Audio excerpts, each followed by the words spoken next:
துறைமுகம் மதுரவாயில் பறக்கும் சாலை திட்டத்தின் ஈரடுக்கு மேம்பாலத்திற்காக கட்டப்பட்ட 115 தூண்களை மீண்டும் பயன்படுத்துவதற்காக தூண்களின் வலிமையை கண்டறியும் பணி நடைபெற்று வருகிறது. இதுகுறித்தான கூடுதல் விவரங்களுடன் எமது செய்தியாளர் ஸ்ரீ சந்தோஷ் நேரலையில் இணைகிறார். வணக்கம் ஸ்ரீ சந்தோஷ், இதுகுறித்தான கள நிலவரங்கள் என்ன?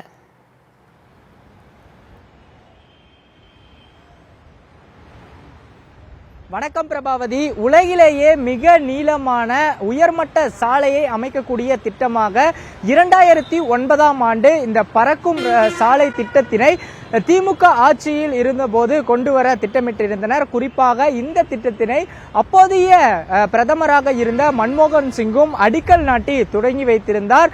இருப்பினும் 2011ஆம் ஆண்டு திமுக ஆட்சி கலைந்து அடுத்ததாக வந்த அதிமுக ஆட்சியில் ஜெயலலிதா அவர்களினுடைய அந்த தடையின் காரணமாக இந்த திட்டம் முழுவதுமாக முடக்கப்பட்டிருந்தது. தற்போது இந்த திட்டத்தினை துவங்குவதற்கான பணியில்தான் தொடர்ச்சியாக திமுகவும் முனைப்பு காட்டி வருகிறது. குறிப்பாக அப்போதே 125 தூண்கள் என்பதும் அமைக்கப்பட்டு இதற்கான பணிகள் என்பது மும்முரமாக நடைபெற்று கொண்டிருந்த நிலையில் இந்த ஆட்சி மாற்றத்தின் காரணமாக தடை செய்யப்பட்டிருந்ததை தற்போது மீண்டும் அதனை துவங்குவதற்கான பணி எடுக்கப்பட்டிருக்கிறது. 115 தூண்கள் தற்போது மீண்டும் பயன்படுத்த ஏற்பாடு என்பதும் செய்யப்பட்டிருக்கிறது. குறிப்பாக பார்த்தோம் என்றால் 20 கிலோமீட்டர் தொலைவிற்கு வரையிலுமே சாலையில் உயர்மட்ட சாலை என்பது அமைத்து கீழே உள்ளூர் வாகனங்களும் அதே போல மேலே இந்த துறைமுகம் செல்லக்கூடிய கனரக வாகனங்களும் செல்வதற்கான அமைப்பில்தான் இந்த திட்டம் என்பதும் கொண்டு வரப்பட்டது. 4 கட்டங்களாக இந்த பணி என்பது நடைபெறும் என்றும் தெரிவித்திருக்கின்றனர். தற்போது ஒளிப்பதிவாளர் நாகார்ஜுன் காட்டி வருவதைப் போலவே இந்த தூண்களினுடைய அந்த வலிமையினை கண்டறியக்கூடிய பணியில்தான் நெடுஞ்சாலைத்துறை அதிகாரிகள் தொடர்ச்சியாக பணியில் ஈடுபட்டு வருகின்றனர். குறிப்பாக அந்த தூண்களினுடைய நடுப்பகுதியினுடைய தரம் அதே போல அந்த கம்பியினுடைய தரம் என்பது மிக முக்கியமான ஒன்றாக பார்க்கப்படுவதால் அதனுடைய வலிமையை சரிபார்க்கக்கூடிய பணியிலும் அதனை ஆய்வு செய்யக்கூடிய பணியிலும் தான் ஈடுபட்டு வருகின்றனர். கூவம் நதிக்கரையோரம் இந்த சாலை திட்டம் என்பது அமைவு வருவதால் மழைக்காலங்கள் ஏற்படும் போது இந்த வெள்ளப்பெருக்கின் காரணமாகவும் அபாயம் ஏற்படும் என்பதாலே அதிமுக இந்த திட்டத்தினை தடை செய்யப்பட்டிருந்தது. அப்போதைய முதலமைச்சராக இருந்த ஜெயலலிதா உயர்நீதிமன்றத்தில் மேல்முறையீடு செய்து இதற்கான திட்டத்தினை தடை செய்யப்பட்டிருந்தார். ஆனால் தற்போது இந்த திமுக ஆட்சி வந்ததற்கு பிறகாக இந்த திட்டத்தை முடிக்க வேண்டும் என்ற முனைப்புடன் முதற்கட்டமாக அமைக்கப்பெற்ற இந்த 115 தூண்களினுடைய தரத்தினை சரிபார்ப்பதற்காகவும் ஈடுபட்டிருக்கின்றனர்.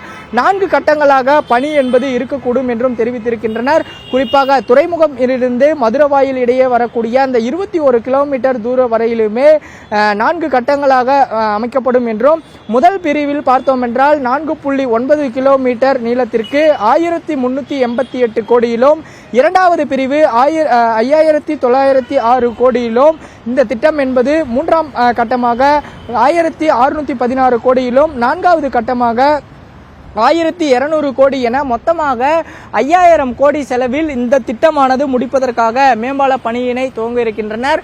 தற்போது வடகிழக்கு பருவமழை தொடங்கி இருக்கக்கூடிய நிலையில் இந்த பருவமழையின் காரணமாக நதிக்கரை அதாவது கூவம் நதிக்கரையினுடைய அந்த ஆற்றுப்படுகையில் வெள்ளம் ஏற்படும் அபாயம் இருப்பதால் 2 வாரங்கள் கழித்து இதனுடைய ஆய்வு என்பது தொடங்கப்படும் என்றும் தெரிவித்திருக்கின்றனர். தற்போது பார்த்தோம் என்றாலே இந்த திட்டத்தினுடைய அந்த கம்பியினை சரிபார்க்கும் பணி என்பது முதற்கட்டமாக நிறைவடைந்திருப்பதாக நெடுஞ்சாலைத்துறை அதிகாரிகளும் தகவல் என்பது தெரிவித்திருக்கின்றனர். குறிப்பாக சிவானந்தம் சாலையில் இந்த ஏறினோம் என்றால் இந்த மேம்பாலத்தின் ஈரடுக்கில் கோயம்பேடு தாண்டி வரக்கூடிய மதுரவாயில் வரையிலுமே இந்த ஈரடுக்கு மேம்பாலம் என்பது இருக்கும் என்றும் தெரிவித்திருக்கின்றனர். இதன் மூலமாக துறைமுகத்தில் இருந்து வரக்கூடிய கண்டெய்னர் லாரிகள் மேலடுக்கு மேம்பாலம் அதாவது 2வது அடுக்கு மேம்பாலத்தில் இருந்து வரக்கூடும் என்றும் கீழடுக்கில் வாகனங்கள் நார்மலாக செல்லக்கூடிய இந்த கோயம்பேடு மற்றும் பூந்தமல்லி நெடுஞ்சாலையை இணைக்கக்கூடிய சாலையில் வரக்கூடிய வாகனங்கள் செல்லக்கூடும் என்றும் தெரிவித்திருக்கின்றனர். வடகிழக்கு பருவமழை முடிந்தவுடன் இதற்கான பணிகள் என்பது மும்பரமாக தொடங்கும் என்று அதிகாரிகள் தகவல் தெரிவித்திருப்பதும் குறிப்பிடத்தக்கது.